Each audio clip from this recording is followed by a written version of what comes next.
Overall, the Rockets are having a very successful season, sitting in 4th place in the tough Western Conference and a top 10 ranking in both defensive and offensive rating. But something has changed more recently, and their offense has crash-landed to earth without a parachute to soften the blow. Over the last 14 games, their offensive rating has cratered, ranking 27th in the league and making everyone wonder what the heck is going on, as their record in that span has been .500 with bad losses to the Mavericks, Trailblazers twice, and the Kings. The Spurs handled their business last night, but it took a key adjustment at the very end of the second quarter to change their fortunes, as the Rockets were handing it to them up until this point. Using very traditional matchups, the Spurs couldn't handle the Rockets when they turned to their 2 best offensive players in the pick and roll. KD pulls all the focus to him, and Wemby can't recover in time to stop the open jumper from Şengün from 14 feet. I'm sure we're all aware of what the issue is in the Rockets' offense. Amen Thompson has no gravity as he's shooting below 20% from 3 on very low volume. Check how Castle pretty much ignores him on the weak side, ready to get in the way of the main action with KD and Eason. However, credit to the Rockets for making it work for them, as this turns into a handoff in the ball screen from Durant to get Thompson doing what he does best, getting downhill towards the basket. This gets just enough room for KD to pop out to the mid-range for his patented jumper. Ime Udoka is well aware of what teams are trying to do to defend them, especially when they go to Durant in the post. Watch how well prepared they are to handle the Wembanyama double. They flash Şengün down under the basket to pull the first help defender down with him, and then check the gorgeous over-the-head dime to Thompson, who is cutting simultaneously to Şengün for the easy dunk. Let's just watch this again since it's such beautiful basketball. Another way to mitigate his lack of gravity is to unleash his incredible speed off the dribble. It's really hard to keep him in front, and his athletic ability is off the charts as he hovers in the air before hook passing a perfect pass 25 feet to Şengün, forcing long closeouts everywhere until Mr. Durant, of all people, is standing all by himself on that right wing. The onslaught was endless in the first half as Thompson again uses his speed to get the ball up before the defense can get set, and the Spurs are so used to seeing him hand the ball off in these situations that both defenders focus on the cutter while he's already beyond the point of no return and the blowout is on. But all those good vibes and home cooking was about to end with one simple solution by Spurs coach Mitch Johnson. And something tells me the game plan was to wait until the second half to spring it on the Rockets, but being down 10 must have gotten them a little jumpy. We've secretly switched Amen Thompson and Alperen Şengün's defenders. Let's see if they notice. So here we see Mitch Johnson whispering to Dylan Harper that he wants Wemby to guard Amen Thompson to finish out the half, putting their 7'3 center on a 6'7 guard and a 6'6 guard on their 6'11 center. Now, the Rockets were ready for this. KD wants Eason on the weak side, and they love to set a pin down for him. However, this morphed into a cross screen, and the mistake was to park Thompson in the strong side corner. Wemby can completely ignore him and add to the contest, knowing KD would never pass to Amen in that corner. And if you're wondering where Coach Johnson got the idea, we need only look at the game that started all these issues for the Rockets, a loss to the Mavericks right after New Year's. It was Jason Kidd who decided to put Anthony Davis on Thompson, and this ended up working like a charm as it allowed AD to roam the paint and ignore Thompson, gumming up the works for everybody else. The problem with having Amen in the strong side corner with a center on him is that his man could get into the way of any potential drive while also inviting the kick out for an open shot that they're more than happy to live with. And it's clear KD is unwilling to pass to Thompson in a catch-and-shoot position precisely because he knows what the results will be, leaving himself with tougher shots when the defense has backup. And because of his lack of gravity, it can hurt his teammates as it's not a bad idea to have him run a handoff and then roll, but even if it's Christie guarding him, they can contain the attack until Shepard's man can harass him into a miss. That Dallas game laid out the blueprint for guarding Thompson with her center, as AD was free to patrol the paint and block shots that seemed like surefire buckets until the moment they weren't.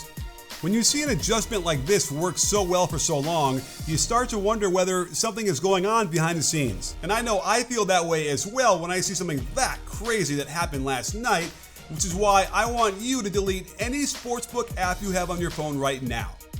Okay, did you do it? Because now I want you to go and download Polymarket. They're the world's largest prediction market where you can use the knowledge you get from my videos to make informed decisions in real time on any game in any state. Polymarket makes it easy by displaying the odds and percentage, and you just pick a team to win. You don't get locked out like sportsbooks do, which means you can cash out of a position at any time during the game, or get in on the action after the game already started. In this very game, the Spurs fell behind by 16 points just before halftime. Instead of giving up all hope, it's actually a buy-in moment where you could have gotten a better deal and won even more money as the Spurs got control of the game and won going away. Picks are so easy to make, and I'm going with the Nuggets at home for the upset over the Clippers. Look at the payout if they can stop the hottest team in the NBA. If you win $100 on a sportsbook site, they'll take around $9 in fees. But Polymarket matches you up with someone else in a true market, so they'll only charge you 10 cents on the transaction. Best of all, use my code BBALL and they'll give you $10 free. No credit card, no deposit, nothing. Just make sure to use my code when signing up so you can skip the line and literally get $10 to play with for free. Join the revolution with Polymarket. Let's get back to the Rockets game where they seem focused on how to attack this matchup, as Sengun sends Eason away in order to post up a smaller player and lure the help from Wemby, who tells Champagnie to keep an eye on Thompson while he shadows the post-up. Now they can deny the pass to Durant, and the behind-the-back pass to Thompson was in order. Sengun skips it instead, and the Spurs perfectly rotate to the long pass where they have no problem making Eason a dribble drive artist who doesn't know how to paint that well. The only issue with revealing the special game plan in the second quarter is that your opponent now has a whole halftime to make adjustments. So let's see what Ime has in store for the Spurs in the third. They open with the horn set. KD wants the handoff, but Amen decides to feed the high post. Wemby makes a foolish gamble after the pass, and this should have been a vicious dunk, but Fox either blocks this or fouls him and the refs missed it, so they come up empty despite good offense. Jabari Smith got excited that he had a mismatch down low, but Sengun tells him to move over, buddy. Now watch what Thompson does. He flare screens Durant's man as Wemby runs to double from the baseline side. Barnes doesn't want to leave KD, and that leaves a cut right down the middle of the lane. So far, the Rockets have generated 2 attempts and 3 points from the Spurs' defensive game plan in the second half. Rather than go back to the cleared out post-up for Sengun, they leave Eason in the strong side corner for this one. Don't forget, Wemby can be in the lane for only 2.9 seconds before a violation would be called, which is why he does a little electric slide to get his feet out here. Sengun sees Wemby turn his back to deal with the Thompson cut, so it makes sense he time his attack on the much smaller Castle for this moment. But this is Wemby, and he recovers to erase this shot in embarrassing fashion. They remembered what worked before, so they clear the right side out for Sengun again, and we've got to give a ton of credit to Stephon Castle, who was a wrecking crew on defense guarding both Sengun and Durant for much of this game, and had this shot not been an air ball, Wemby cleans up the rebound. But so far, the Rockets are winning the battle over this adjustment. Another method to attack this matchup is to have Durant set a screen in the lane for Thompson right away. But despite Amen's serious hops, he F's around and finds out what happens when you challenge Wemby, who can just go under the screen and contest vertically. However, when they bring Luke Kornet in the game, things are decidedly different. It takes him much longer to spin and get back in position, and by then, well, let's just say it sucks to be Luke Kornet at this moment. They don't go back to that play again, curiously, and instead go to their bread and butter pin down on the right side for KD. But with Kornet camped out in the lane, remember, if you're guarding the ball handler, you can be in the lane as long as you like, KD can't really get the ball, and he's frustrated. And so the Rockets are left with the player dribbling in place 9 times before burping up an awkward and slightly contested midi that rolls off the rim. Houston's offense completely stagnated from this point, unsure how to attack with Wemby guarding Thompson. With Amen running around trying to screen randomly, he's actually getting in the way of potential advantages by his teammates, and by standing in the mid-range here as the shot clock winds down, it virtually guarantees a miss. Not only do the Rockets need to solve the center on Thompson adjustment, but they haven't been able to score when Durant is on the bench. Look at the difference with the offensive rating when he's on versus off. They're getting blown out in those 10 minutes per game.